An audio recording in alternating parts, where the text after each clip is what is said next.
Hello again, everyone. Welcome back. In this technical analysis of the stock market video, I call it opposite directions because we're going to talk about the small caps, the Russell 2000 ETF, IWM, and then XLC, the Communications ETF, the best performing sector of the S&P 500 right now.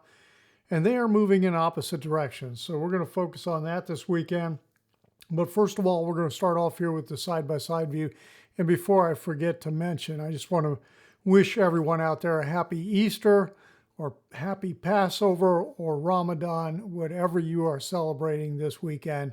I hope you have a wonderful weekend. So first, let's dive in and talk about what's going on side-by-side Dow Industrials, the S&P 500, and the NASDAQ 100. The Dow was up 211 points this last week. The only of the major sectors that was positive for the week. The S&P 500 was down 4.29 and the NASDAQ 100 was down 118.75. Little doji type candle in here. Is this a Harami cross? I don't know. Same thing here on the S&P. Yeah, we'll see. Let's take a look at the side-by-side on the Dow Industrials and the Dow Transports. Last week, I talked about how this pullback to this trend line could be the kiss goodbye. Well, we sure didn't go anywhere this last week, and we came right on back down. Now, we didn't take out or close below the prior week low, which I would like to see if we're really going to head south. We'll see if we get that this coming week. But it sure looks like it basically, after pulling back to the trend line, reversed and headed back to the downside. All right, let's take a look and go back to the home page here. Let's take a look at the Russell 2000 IWM. It was up 0.26, just a little sideways consolidation on Friday. For the week, down 4.51. So, we're definitely in a trending south here. And where's the high? The high is that February 2nd high that really was the high for many of these indices. Now, it wasn't for the Dow Industrials, but everything else, I think it was. And so we've been trending down here pretty well. When you look over here on the weekly, it does look kind of choppy to the sideways, but here's the Elliott Wave picture I've got. I'm labeling the peak that we had here at the end of January. This is the week of January 29th, labeling it as intermediate wave 2 to the upside, the counter trend move. Now, it was pretty shallow. There's no doubt about it. It was pretty shallow. Let me just see if I can't do a 2 versus 1. We didn't even get to the 50% level. We did not get to the high of the August rally in here. But there was just a lot of things that I looked at and said, okay, this just looks like it is, has gone far enough in terms of calling it intermediate wave 2. And I think it pushed above a threshold number that I was looking at. Anyway, this is where we're at. We broke the trend line of the zigzag pattern, the trend line in here that contained that corrective action, broke down out of that. Now we've been kind of just hugging underneath there. We'll see if we get, this last week we came down. We'll see if we get the follow through here this coming week. And yes, we've got a major support area right down in here that we're keeping an eye on. Let's take a look at the daily chart. Here's what I'm looking at. Now, this minor wave 2 in here, this is pretty shallow also, but it actually got at least the minimum I'm looking for, 38.2%. as a part of that pullback to the trend line here, 38.2%. Now, there is no rule that says a wave 2 has to go 50% or 61.8% or whatever. Normally, you do like to see a deep retracement, but this is deep enough if it's going to reverse and head back south. Now, the one thing that when I look at this and I go underneath the covers a little bit, it looks like there's a little 5-wave move in here down, which makes me think that we may have, that's why I'm kind of leaning into the fact that minor 3 may have begun. We'll see. Of course, we're going to have a whole heck of a lot more confidence in the fact that that's what's really underway if we take out this low right here, the March 24th low, which is 167.46. And again, we've got a strong support down in here in the 162, 163 area, We closed below that area. We closed below 162.5, and I think it's going to be Katie bar the door, heading south. All right, so that is the picture on the Russell 2000 ETF IWM right now.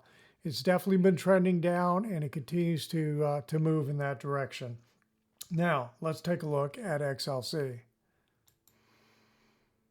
XLC is the strongest of the S&P 500 sectors. There's 11 S&P 500 sectors. It is the strongest performer of the year, up 22.8%, edging out XLK. So it is doing well, and there's a few really strong stocks within it. We're going to take a look at two of them today. We're going to take a look at Google. The alphabet, GOOGL, which I think is the Class C. I don't have it in front of me. And then we're going to take a look at Meta platforms. So when you look at this retracement right here, what have we done? We haven't even hit the 38.2% retracement level yet. So this is going to be really interesting in here as we try to push higher. Do we have a little head and shoulders reversal type pattern in there? Maybe. I would like to have seen more. There's a lot of volume over here. I would have liked to have seen more of that capitulation right in here. But we did get some pickup in here on the move up here in the rally that we had 6 weeks in a row. Now we've been up 4 weeks in a row here. Are we going to be able to pull another one of these? We'll see. All right, so right now it's definitely in a trend, pushing higher. Here's how the daily looks over here. Let's take a look at a couple of the really strong movers. Let's take a look at, start off with Google. Let me pull that up. And yeah, I keep saying Google. You know it's Alphabet. I hate that name. I don't know. I mean, it's just funky name to me. But anyway, it is Alphabet Class A for the GOOGL ticker symbol. All right, so here's the move. It was up 469 this last week. Let's see, for the day on Thursday, up 395. Okay, and let's take a look at the move that we've had. If we've got the interweek high correct over there, which I'm a little skeptical. We've had some weird outlier prices a few times here over the last year. With that high to low picture, we are right at the 38.2% retracement with the high this last week. But when you look in here and look at, let me get rid of it now. When you look at the daily chart, this almost looks like a little cup and handle type of pattern. Almost looks like a little cup and handle type pattern, and it looks like it may have broken out here with the move that happened on Thursday. So we'll see if we get any kind of follow through with this. This little 5, that is the daily count on the DeMark cell setup, sequential cell setup indicator. So right now I'm looking at 5. When you get to 9, then you're looking at potential momentum peak. So we may have a couple more days. We'll see how far this wants to push. But right now, this is looking fairly strong. Let's take a look at, and it has been one of the stronger ones within XLC, especially, you can see over the last 4 weeks. And where is that February 2nd high? Here's the February 2nd high, and we have pushed above it, okay? So compare that to what we just saw with IWM in the Russell 2000. All right, let's take a look at Meta. And yeah, that's fine. We'll go right here, take a look at the moving average view. So let's take a look at the weekly. Meta has retraced a little bit more than 38.2% in here. Now, one thing I just thought of, and I'm going to digress for a minute because I'm on the weekly and I realized I was going to show you something else. Let's take a look at these FAANG charts, okay? So I've got Meta, Apple, Amazon, Microsoft, Google, and Netflix. Probably ought to be putting NVIDIA in here instead of Netflix, but it is what it is, and it's what we had before. The interesting thing is, who's been able to hang above their 200-week moving average? Apple, of course, Microsoft, and here's Alphabet Class A. It was chopping around it. All the others have definitely gone well below. Now Meta is underneath coming back to it. And that's kind of interesting. Are we just rallying back up to the 200 week in here, which is right around 232 or so?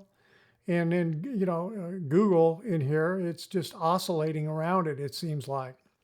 Now, the other measure I've got on the chart is this dash red line. And what is that? That is the March 2020 low. And you could see some of these have gone down and touched them. Some have gone below, like Meta, but Alphabet, not even close. Apple, not even close. Microsoft, not even close. So we'll see where we go from here. Do these ones that have been pulling the anti-gravity kind of act, is it going to be able to continue? All right, so that's the picture. We're looking at Meta and we're looking at Google. That's how it compares, and that's where we sit. Let me go back to the home screen, go back to Meta. Here's where we are with the weekly on it. A little over 38.2% retracement when you look from high. If I got the right high, yeah. From high to low in here. Now, we are getting a little bit overbought, but it could still continue to push. But it's been, again, just like there's 4 weeks in a row pushing higher. So when you look at the DeMark indicators that we've got on here, let me get rid of that.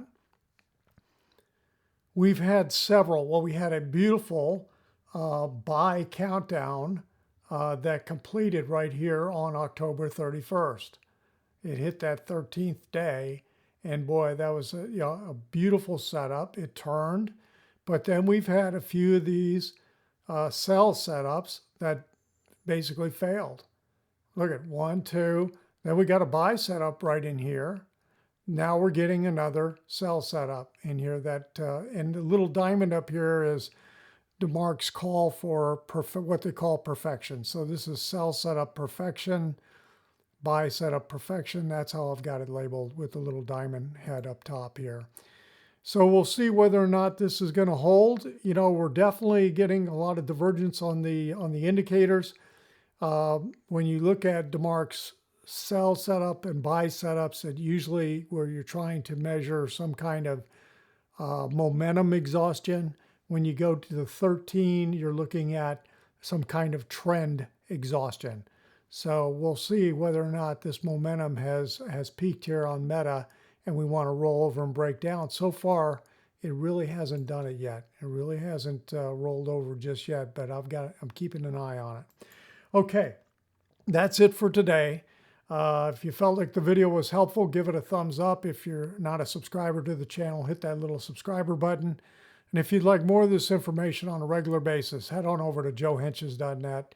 Check out the website, check out the membership. Everyone have a great rest of the weekend and week. We'll talk to you on the next video.